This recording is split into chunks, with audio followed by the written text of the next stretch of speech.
just come upstairs with me to the D level and we'll get started early. Okay, we're gonna do skin. And skin's very important to you guys. Obviously, the mucosal membranes are very related to the epidermis. And a lot of things that show up in the mouth are part of skin processes and vice versa. So the goal today is to show you some of the more common skin conditions. So just so you can recognize them and know what they are, you'll recognize the names when you see them, and other conditions where you can pick up an early lesion, such as a melanoma classically, on someone's face, and be able to recommend to them, hey, you better see your dermatologist, that kind of thing. Unfortunately, we have to start out with a few slides of definitions. I mean, without these definitions, you're going to be lost as I talk about the individual processes. You don't have to know all of these terms. Many of these are more specific to the skin than to the mucosal membranes, but you have to know certain ones. So let's go over, first of all, macules and patches. So here's a good example, a good picture here. So these are entirely flat lesions that are separated from the surrounding skin by a color change. Color change can vary, but it's a color change. And they're flat. And they're either less than 5 millimeters if they're macules, and over 5 millimeters they're patches. Okay, they're not raised at all. And we have papules that are raised. They're either dome-shaped or they can be flat on top. Nodules, which are a term you might imagine is pretty common, and there's an example right there. Plaques are a little bit harder, unless you know the exact definition. Those may appear to you to be macules or patches. Instead, they're plaques because they're slightly raised. When you put your finger on it, you can feel a difference. It doesn't have to be raised very much, but it's a little bit raised. Yes, they can be caused by coalescent papules, but that's not very important. We will go over wheals briefly. You probably won't hear that term apart from today when I talk about hives, also known as urticaria. Yes?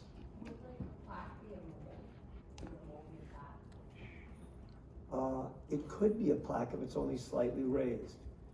And if it is more raised, some moles are more raised, then it would be a nodule most likely. Yeah. Pustules are filled with pus, and they're raised. We're not going to talk about any of the vesicular-bullous diseases today. We're going to save those for oral pathology, but the two go together. Vesicles are smaller than bullae. There are vesicles that you might see, let's say, in a secondary herpetic eruption or even primary. And these are bullae, these are larger, fluid-filled. And so you have the vesicular-bullous diseases. Again, we're not going over them, but that's what they are. And I was going to say that wheal there is just associated with hives. It involves itching, and it's something a little bit different. Okay, microscopic. A lot of the lesions you see today will have some degree of epithelial thickening, which is acanthosis or hyperkeratosis. Many of them will have parakeratosis. You know the difference, right? Because parakeratin has the nuclei still embedded in the keratin layers. A lot of the inflammatory lesions produce thick layers of parakeratin, and then the other is called orthokeratin without the nuclei. Dyskeratosis is a feature of dysplasia, or precancerous or cancerous changes.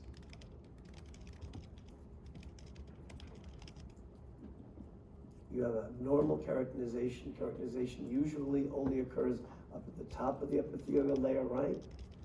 And if it starts to occur deeper down towards the basal layers or in the middle, that would be premature keratinization or dyskeratosis. Quick reminder of the difference between erosion and an ulcer. is you're missing the entire epidermis in an ulcer. So you'll be seeing in oral pathology things like erosive lichen planus. And there aren't ulcers, but the skin is, the epithelial layer is thin.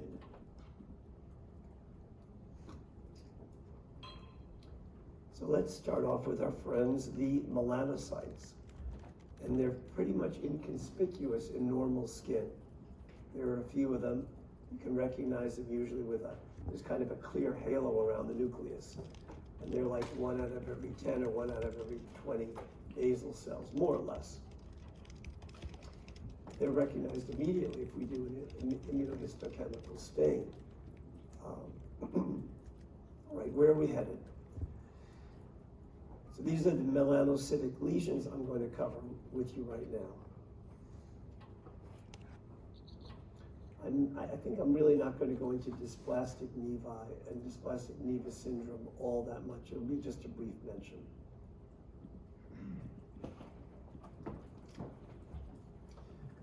So we have vitiligo. So we're starting off with something very common. It's an autoimmune attack on melanocytes. It results in this typical patchy depigmentation. You've all seen people that have some vitiligo. It can also affect the hair though, which results in those premature gray streaks. That's one of the reasons people can have a single patch of white hair. That's vitiligo on the scalp. And it can go inside the mouth too, although it's rarely just inside the mouth and not on the body. Very, very rare.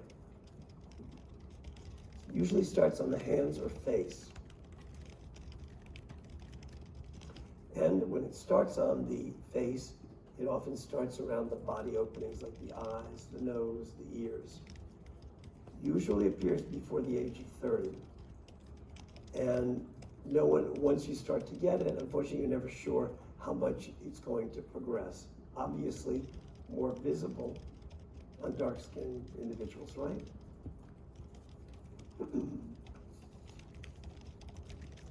So the triggering event is unknown. Sometimes it's sun exposure, sometimes specific chemicals.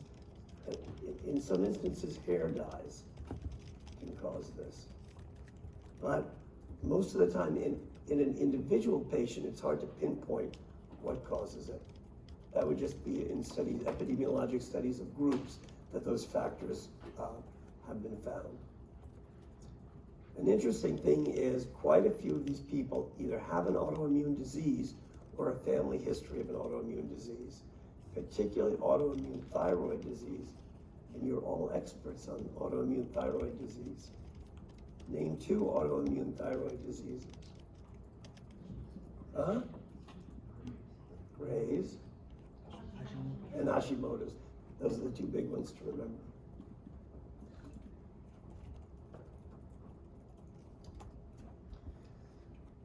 So it's really a terrible psychosocial burden for these people that have vitiligo on the face, which is a common area. So what do they do about it? Depending on how pronounced it is, they can use different types of makeup. Often what's done is there's an attempt to lighten the skin around where the vitiligo has occurred. But these depigmented areas, or any areas that become depigmented due to the chemical procedures that are used to lighten the surrounding skin, result in these people being extremely sensitive to sun. So they have to wear strong sunblock all the time, hats, sunglasses if they can. I don't know if any of you remember Michael Jackson.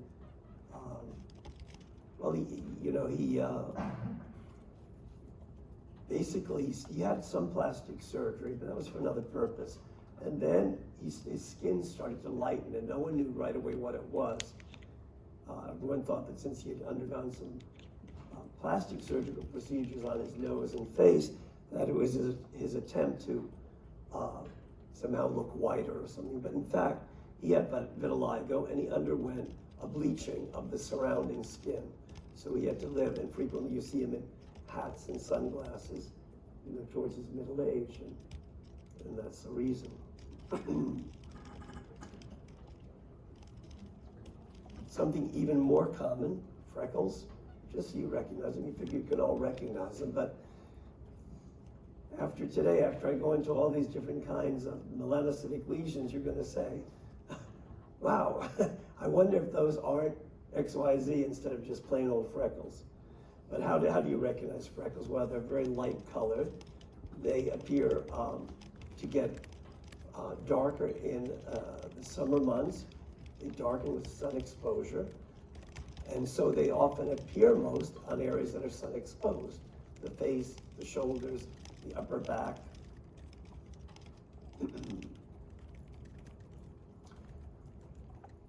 For you guys, it's the histology that's going to be interesting because it resembles one of the most common intraoral lesions called the oral melanotic macule, where you don't have any increased number of melanocytes or any kind of atypical process going on, just an increased amount of melanin in the basal layer.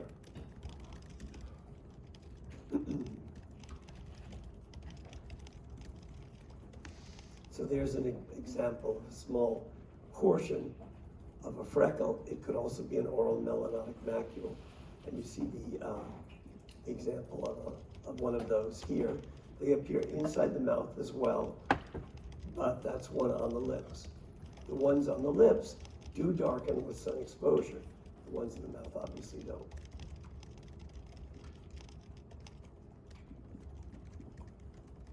I myself have become familiar with these, which are basically, they go by a variety of names. Lentigo senilis, solar lentigo, or the rather ugly name liver spots. And as you get older, if you've had some sun exposure, you're going to get these actinic lentigines. Lentigines is the plural of lentigo. So these are benign, irregularly shaped macules, right, that appear on sun-damaged skin of middle-aged and elderly people. Common on the face, forearms, dorsal surfaces of the hands.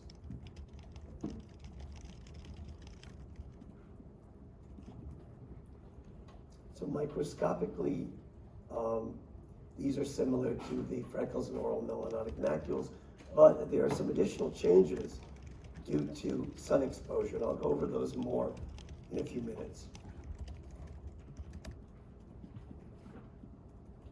If you have a single one on the face like this, it can resemble a more ominous process, and this is something that should be biopsied, because it could resemble something called lentigo maligna, which is a type of melanoma in situ, which occurs in this area on the face. This case was just lentigo senilis. Again, no different from the multiple macules on the back of the hand.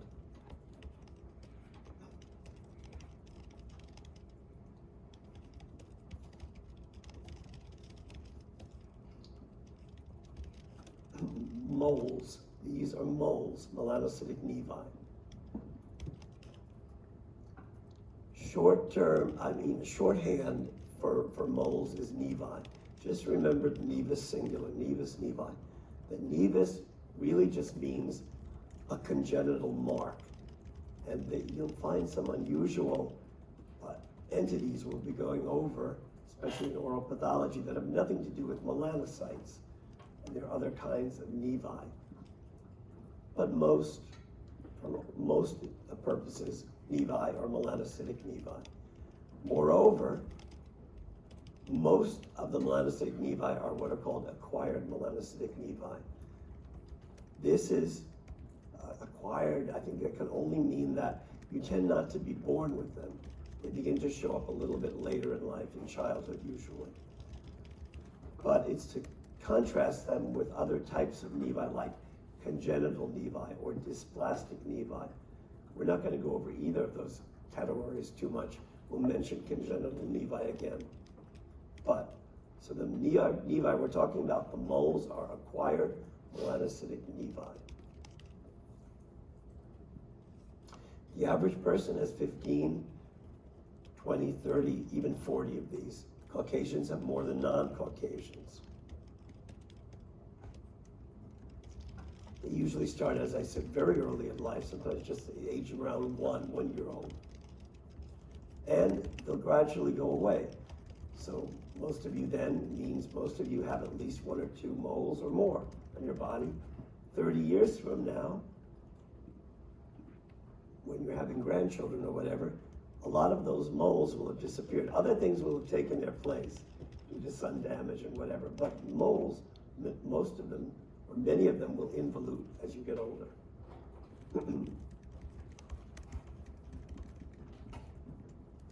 Okay, here are 3 moles, and they all look a little bit different to answer your question before. Some are flat, some are raised.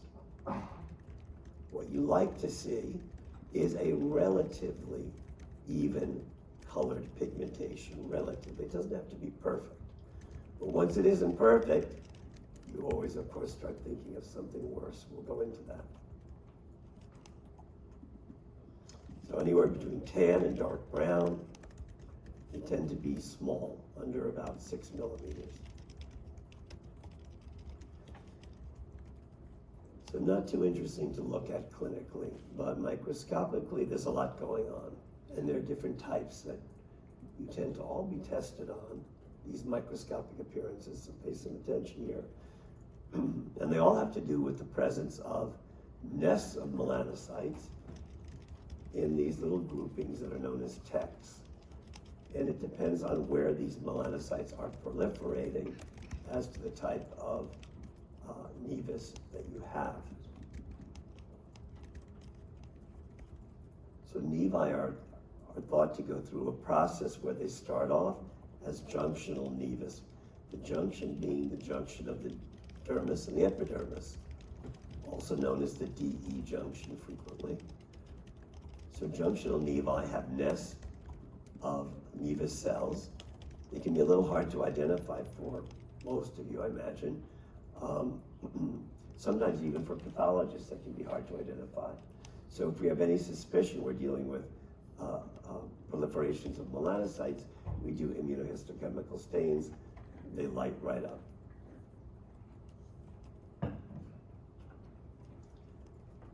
So a compound nevus, a little bit more of a complicated image to look at here. Just look at the top first of all. It's kind of we call this somewhat atrophic epithelium. It simply means it's thin, of course. Depending on whether you're dealing with the sole of the foot or the eyelid, thickness varies. So if it's relatively thin, it's atrophic. And here we see some nests of melanocytes up there in the area of the DE junction, but also the whole lower third of the slide there. It looks more like a sheet of cells than individual nests, but those are all melanocytes. So in a compound nevus, you have them at the junction and down in the dermis. That's a compound nevus.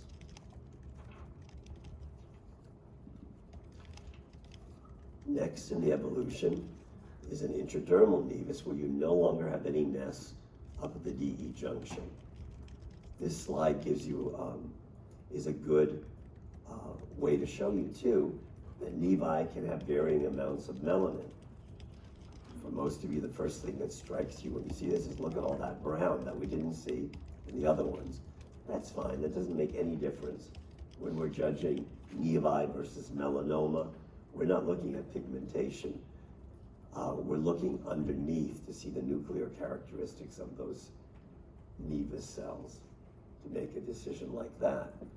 In the old days, before immunohistochemical stains, when we saw something like this and there was some question, we would actually bleach out the melanin. We'd do a bleaching stain so that we could see the nuclear characteristics better. That was until immunohistochemistry came in about 30 years ago.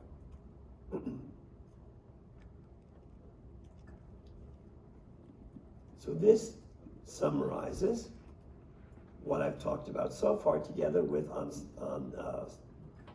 the panel E there, something that's called neurotization. So as nevi begin to involute, they lose their normal appearance as these sort of polygonal light-colored cells and groupings. They become pulled out, fusiform or spindle-celled, kind of resembling nerve cells. So that's called neurotization. And one clue we use in trying to determine if something is a melanoma is that, by the way, the neurotization will occur first deep down. So if we see something that we're not sure is a melanoma and we see any indication of neurotization, we know it's a nevus. The good news, this is a summary slide for you. The good news is that most nevi do not progress to melanoma, okay? But some do.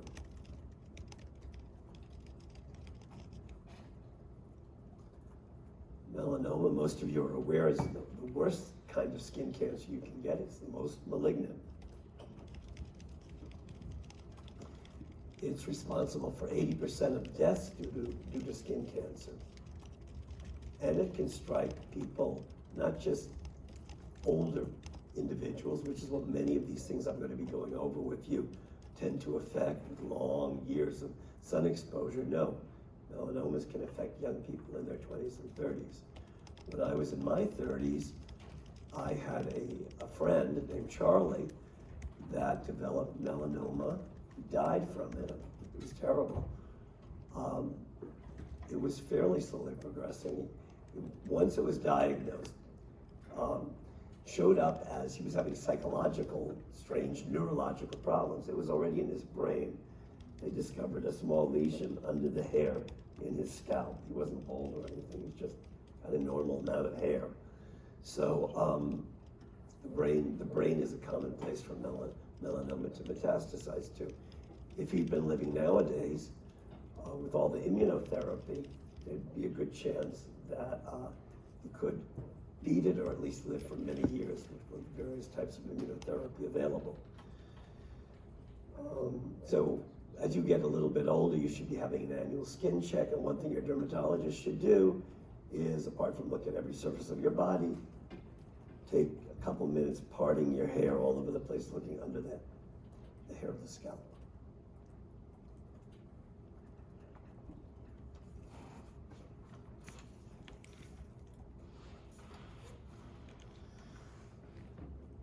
It's interesting how the incidence of melanoma has gone along with the sun worshiping, which didn't begin until about 100 years ago, with some of the Hollywood stars started to lie out in the sun, basically in the late 20s, early 30s. And then it just became something that everyone did, because for centuries, people avoided the sun because basically, if you were in the sun and had a lot of it and your skin was darkened and wrinkled, you were a common worker. You tried to avoid that so you would, look more like the aristocracy that didn't have to go out in the sun. But, all of us now, many of us, things changed about 20 years ago, but for many years people just baked in the sun. And so the increasing incidence, 1 in 1,500 in 1935, 1 in 100 in 1992, 1 in 75 in 2002, 1 in 50 in 2010. I'm sure it's less than that now, because people like to be in the sun. Fortunately, melanomas are not a death sentence all the time. If they're caught early, very good cure rate. If they're caught early and the lesion is shallow, depth of invasion is important. So there are genetic markers for melanoma. There are genetic conditions that involve chromosome 9p21, but the great majority are due to sun exposure. UV exposure means tanning beds too. Exposure to tanning beds, no matter what kind of UVA, quote unquote safe UVA, UVB, they tell you, none of them are safe. And there was one study about 10 years ago that had 63 women in the study. They all came down with melanoma before the age of 30. 61 out of the 63 use tanning beds. Light-skinned whites are highest risk. People who have had severe blistering sunburns as children are at a higher risk. People whose skin tend to burn frequently and easily, higher risk. People with these congenital nevi or with a large number of dysplastic nevi or that dysplastic nevus syndrome, which is I think I'll mention as far as those two categories today, have a higher melanoma risk. Congenital nevi obviously are the nevi children are born with. They're often large, kind of hairy. They're different types.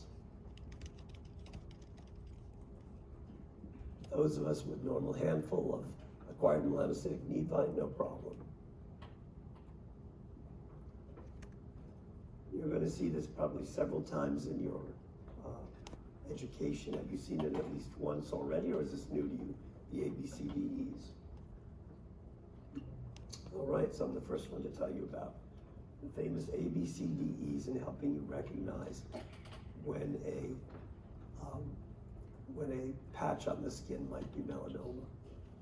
So asymmetrical, one half doesn't match the other, one side doesn't match the other side. If the border is irregular. C for color, if the color is not uniform and these melanomas, unlike melanocytic nevi, they can actually take on colors other than just plain light brown or dark brown. There you see sort of a deep reddish color. They can have a bluish color, but if your color changes mixed in, that's bad. If the lesion is above 6 millimeters, if it starts to get raised up in an irregular way, if it had pigmentation and then starts to lose pigmentation in the middle, that's almost a clear, definitely a sign that it's a melanoma. Regular nevi, you won't even notice them disappearing. They disappear so slowly. ABCDE.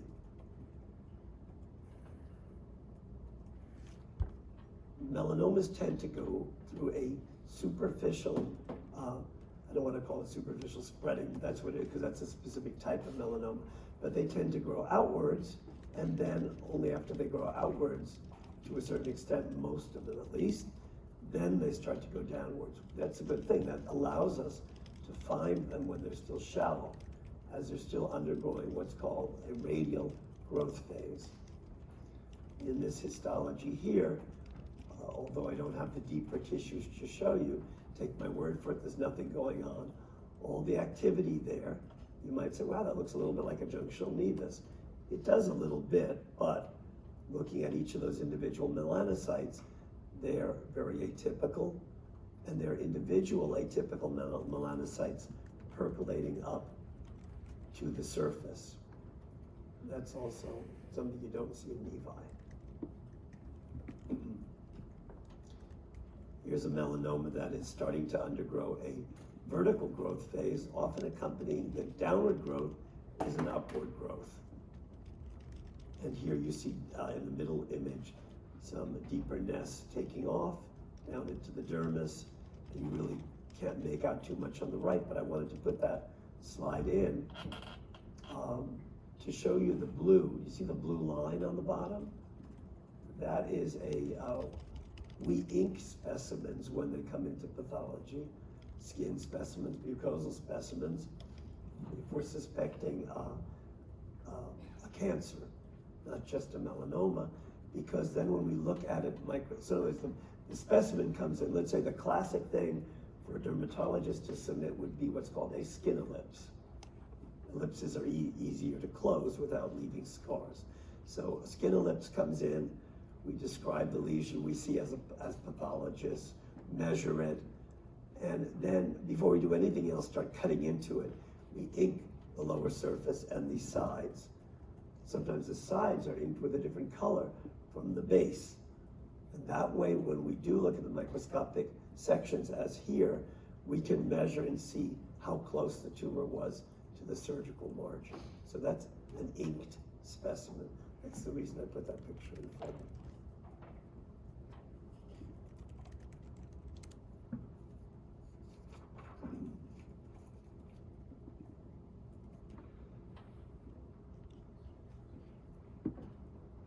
I'm surprised on why you're tested so often on this, but it really does show up always on the board, some question as to the difference between these different types of melanoma. So let's go over them.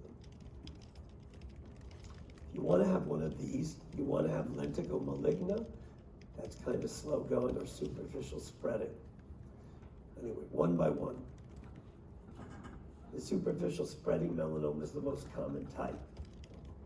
It's a large, flat, irregularly pigmented lesion with the radial phase predominating. It can appear pretty much anywhere in the body. And it takes a fairly long amount of time that it can be picked up before it starts to head downward. That spread up into the upper levels of the epidermis of the malignant melanocytes is called pagetoid spread. James Paget has so many things named after him.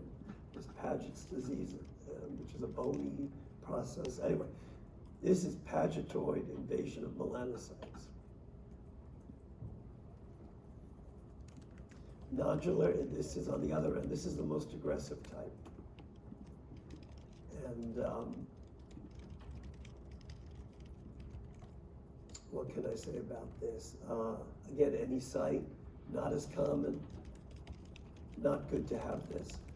Lesion on the right doesn't tell you too much, except for those are mainly all malignant cells mixed with a few lymphocytes. The response of the body to, by the way, here, where was it? Yeah, the one on the right also shows, although again it's very low power, many of those cells you're seeing there are lymphocytes. And if you see what we call a brisk lymphocytic response, in some cases that actually will figure into the staging because it is a good prognostic factor.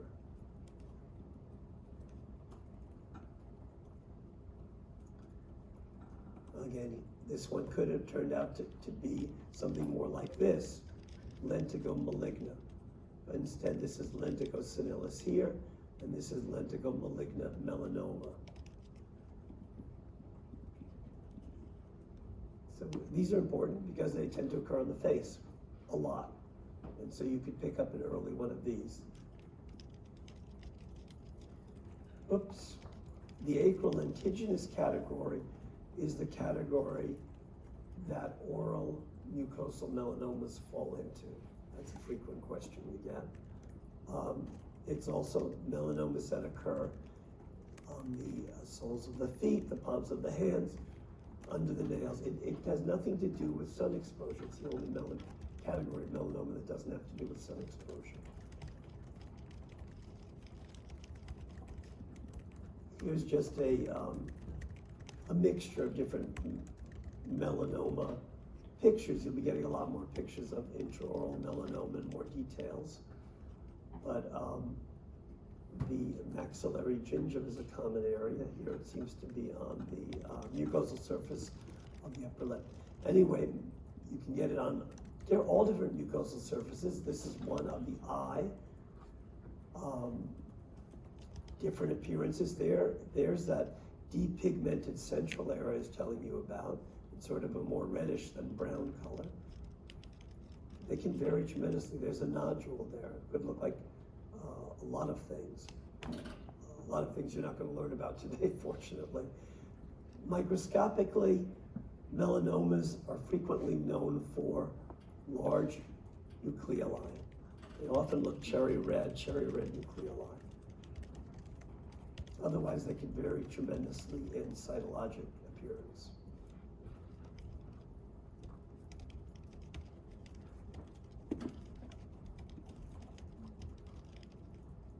So, staging in melanomas, it's based on tumor thickness. Tumor thickness is the main thing. There are other factors involved, like presence in regional lymph nodes, how many regional lymph nodes are involved. A and B, that can mean whether a lesion is ulcerated or not. Ulcerated is not good. Like I said, all of these new immune checkpoint inhibitors have just done an amazing thing to prolong life in people that have advanced melanoma, especially metastatic melanoma.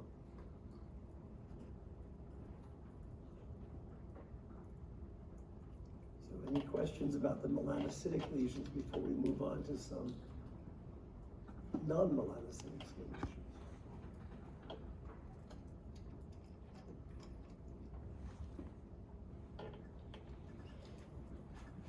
All right. Seborrheic keratoses. They're also commonly just called SEBKs.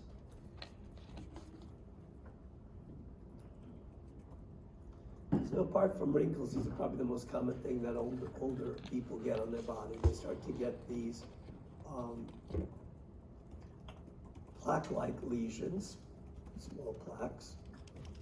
It can occur anywhere in the body, but the trunk, a little bit more than the extremities, and head and neck too. They can appear anywhere. They begin appearing spontaneously, one by one, in middle age. They're well-defined tan, dark brown. They can vary in size from a couple of millimeters to several centimeters. They look ugly. Some people call them the barnacles of old age. They're that common. They have a rough texture, kind of a granular texture. And when you look at them, they can appear a little bit waxy. The dermatologists have something called a dermatoscope, which is that little handheld instrument. It's nothing more than a magnifying lens with a light and some features for measuring and taking pictures. But under the dermatoscope, seborrheic keratoses have little pinpoint pores in them. And so you can see how some of these could resemble a melanocytic lesion, right? Easily, to the untrained eye. But if under the dermatoscope there are these tiny pores, little pinpoint dots, which are due to microscopically what are called horn cysts or keratin cysts, breaking the surface, like in that smaller image. Here's like a big keratin cyst with the arrow. And then if they break at the surface, they result in these little pores. Horn is another term for keratin. Of course, animal horns are made of keratin, just like nails are, right, in us. So they're called horn cysts.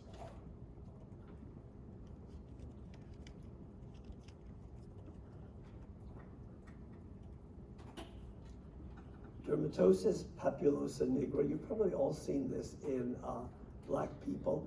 These are just multiple tiny seborrheic keratoses on the face. And they are more of those horn cysts in the microgram. If someone develops a sudden appearance of these, particularly on the back, and they're nothing more than seborrheic keratoses, this is part of a paraneoplastic syndrome that can be a good indicator of an internal malignancy, particularly of the GI tract. Stomach cancer is a common thing. So this is called Lazar Trailat. Lazar Trailat.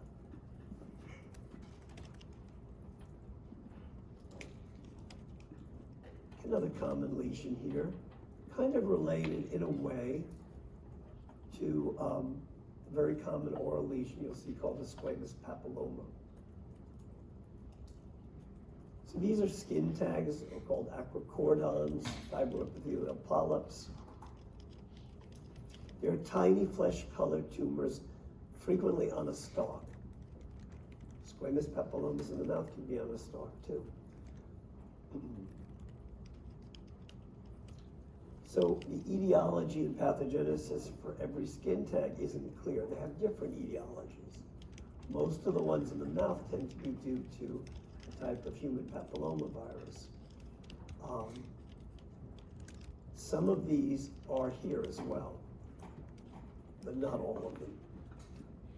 So there it is, a dermatoscopic image of a skin tag. What they are is a normal sort of outer coating of epithelium covering a fibroepithelial interior, just blood vessels and fibrous tissue. This is one of those things that I'm mentioning, not because they have a great significance in and of themselves, but they're just something that you'll see, and you would like to be able to look at them, know what they are, and just say, oh, no need to, tell the dermatologist, just tell the patient to go to the dermatologist if you see these. They're pretty classic. Now here's a big topic, all the ways that the sun can damage the skin and the results. You might see that term dermatoheliosis. I'm going to try not to use it very much. It just sounds way too clinical. Chronic sun damage is fine. So the damage occurs not just to the epithelium, but to the underlying connective tissue and to the vessels in the upper layers of the dermis. The sun damages all three things. And the severity of damage largely depends on what category your skin falls. Is there anybody here that would be category 1? Category 1, always birds, never tans. Not one person. Who would be category 2, maybe? Okay, fine, I won't go through the whole thing. But the bottom line is, these categories are very important as far as assessing risk for sun damage, which includes various types of skin cancer, right? Okay.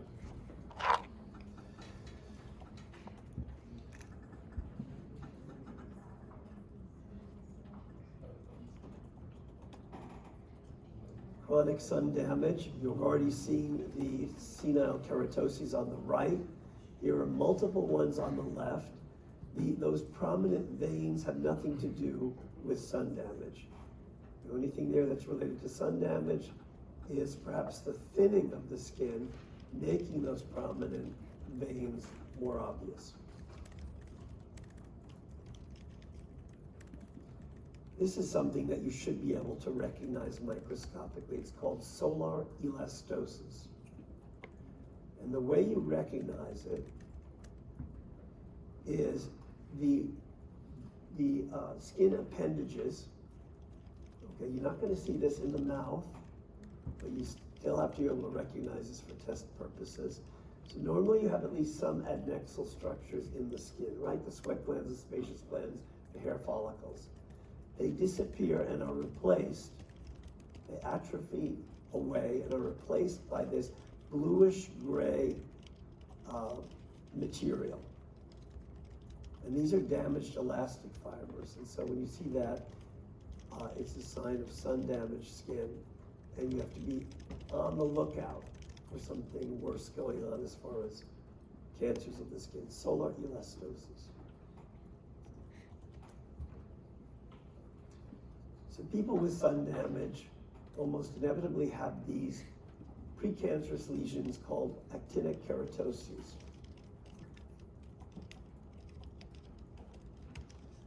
Associated with sun exposure, age, more common in men. Most of these lesions related to sun exposure are more common in men because men most of them spend more time outdoors than women in general. That's the only reason, no other reasons. Unlike thyroid, where we had most of the various thyroid abnormalities more common in women.